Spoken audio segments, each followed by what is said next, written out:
అందరికీ నమస్కారం అండి. ఎస్ఎల్ తెలుగు స్టోరీస్కి స్వాగతం. నేను చెప్పబోయే కథ పెళ్లి ఒప్పందం, ఎపిసోడ్ నెంబర్ 21. మరిన్ని కథల కోసం నా ఛానల్ని సబ్స్క్రైబ్ చేయండి. మీరా ఆలోచన లేకుండా ఇంత పెద్ద నిర్ణయం ఎలా తీసుకుంది? ఇంతమంది జీవితాల్లో ఒక్కసారిగా పెను తుఫాన్ తీసుకుని వచ్చింది. ఇంతమంది ఆమె చేసిన పని వల్ల అంతలా బాధపడుతూ ఉంటే అక్కడ మరి మిహిర పరిస్థితి ఎలా ఉందో అంటూ కొంత టెన్షన్గా అన్నాడు వరుణ్. అదే నాకు భయంగా ఉంది వరుణ్. ఒకసారి వెళ్ళి చూడాలని ఉంది, కానీ అక్కడ పరిస్థితి ఏమిటో నాకు తెలియదు అని మిహిరను తలుచుకుని బాధపడుతూ, సరే వరుణ్, మీ ఆంటీ బాధపడుతూ వెళ్ళింది, నేను వెళ్తాను అని చెప్పి అక్కడి నుంచి వెళ్ళిన ఈశ్వర్రావు తన భార్య జానకి దగ్గరికి వెళ్ళి, జానకి, అయ్యిందేదో అయిపోయింది. ఇప్పుడు ఒకరిని ఒకరు తప్పు పట్టుకుంటే ఏం లాభం చెప్పు? మనం ఒకసారి మిహిరను కలిసి అసలు ఏం జరిగిందో తెలుసుకుని అప్పుడు మనం ఏం చేయాలో ఆలోచించుకుందాము అని అన్నాడు ఈశ్వర్రావు.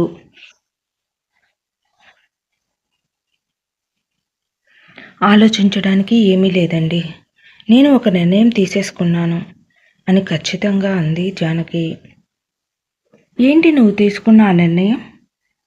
మనం మన ఇల్లు అమ్మి వచ్చిన డబ్బును మన అప్పు కట్టిన అతనికి ఇచ్చేయాలి.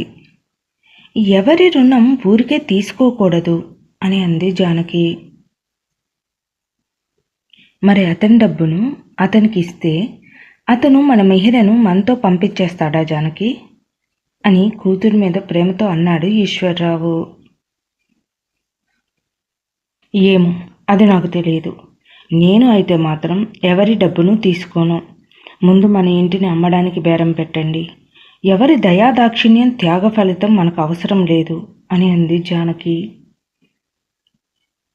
జానకి, నువ్వు మిహిర మన కూతురన్న విషయంను మర్చిపోతున్నావు. అసలు ఎవరి మీద నీ కోపం నీకు తెలుస్తుందా అని ఈశ్వర్రావు అనగానే జానకి కోపంతో అదిమి పట్టి ఉంచిన దుఃఖం ఒక్కసారిగా కట్టలు తెంచుకుని వచ్చింది.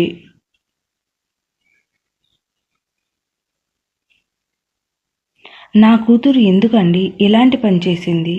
కన్న తల్లిని నాకు కూడా చెప్పకుండా ఇలా ఎలా చేస్తుంది? అప్పటికీ నేను తనను గమనించి మిహిర అమాయకురాలు అని తెలిసినా గద్దిస్తూనే ఉన్నాను. ఎంత గమనించి ఏం లాభం? నా కూతురిని వాడి నుంచి కాపాడుకోలేకపోయాను అంటూ కన్నీరు మున్నీరుగా ఏడుస్తూ ఉంది జానకి.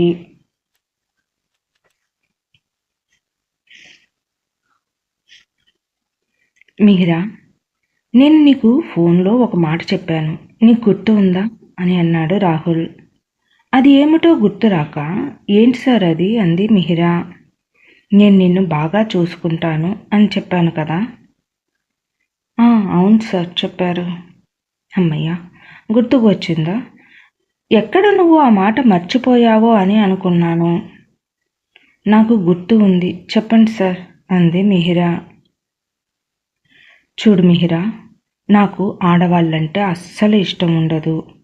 వీలైనంత వరకు నేను వాళ్ళతో మాట్లాడకుండా ఉండడానికే చూసుకుంటాను అని అన్నాడో లేదో వెంటనే, ఎందుకు సార్, ఆడవాళ్ళు మిమ్మల్ని ఏం చేశారు అని కొంత కఠినంగా అంది మిహిరా. చూడు మిహిరా, ఇప్పుడే నీకు చెప్పాను కదా, నాకు ఎక్కువగా మాట్లాడడం ఇష్టం ఉండదు. నేను నీకు ఇచ్చిన మాట ప్రకారం నేను నిన్ను ఏమీ అనకుండా ప్రశాంతంగా మాట్లాడుతున్నాను. అది కూడా నా కొడుకు కోసమే. నువ్వు విక్కీని బాగా చూసుకుంటూ ఆనందంగా ఉంచుతావు అనే నమ్మకం నాకు నీపైన ఉంది. అందుకే నేను నీతో మంచిగా ప్రశాంతంగా మాట్లాడుతున్నాను. అలా అని నా కొడుకు నీ చేతిలో ఉన్నాడు కదా, వీడు నన్ను ఏమీ అనడు అని నువ్వు అనుకుంటే పొరపాటు పడినట్లే. నీ చుట్టూ నా వాళ్ళు ఉంటారు.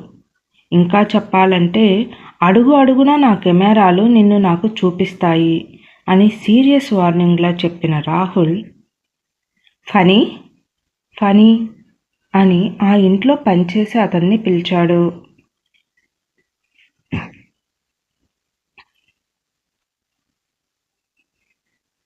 పరుగున వచ్చిన ఫణి చెప్పండి సార్ అన్నాడు. ఫణి మేడంకు పైన రూమ్ చూపించి అన్ని పనులు కూడా దగ్గర ఉండి చేయించు, అసలే ఈ ఇల్లు ఆమెకు కొత్త అని చెప్పి అక్కడి నుంచి వెళ్ళిపోయాడు రాహుల్.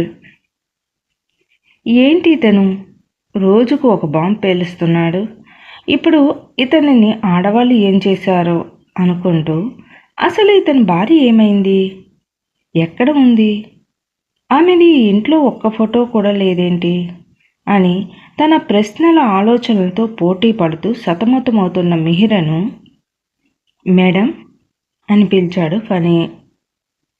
చెప్పండి అన్నా అంది మిహిర వినయంగా.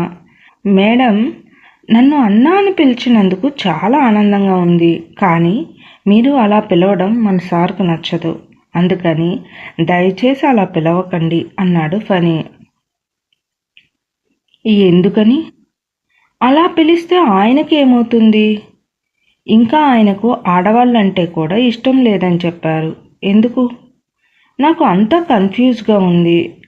అసలు రాహుల్ గారిని నేను అర్థం చేసుకోలేకపోతున్నాను అని అంటూ ఉన్న మిహిరని చూసి, అమ్మా మీరు ఇక్కడే ఉంటారు కదా, పోను పోను అన్నీ మీకే అర్థమవుతాయి అన్నాడు ఫణి.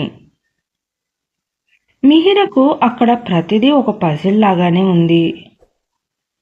దానిని వెంటనే తను తెలుసుకోవాలి అన్న ఆరాటం తనలో ఎక్కువ అవుతుంది. అన్న రాహుల్ గారి భార్య ఎక్కడ ఉన్నారు అని అంది మిహిరా.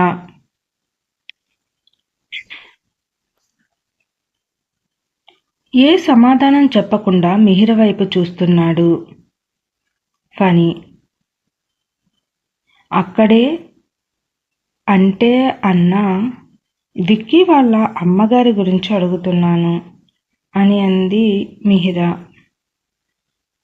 చూడు తల్లి, నేను ఇప్పుడే నీకు చెప్పాను కదా, ముందు ముందు నీకే తెలుస్తుందని, నా పనిని నన్ను చేసుకోనివ్వు అని చెప్పి అక్కడి నుండి వెళ్ళిపోయాడు ఫణి.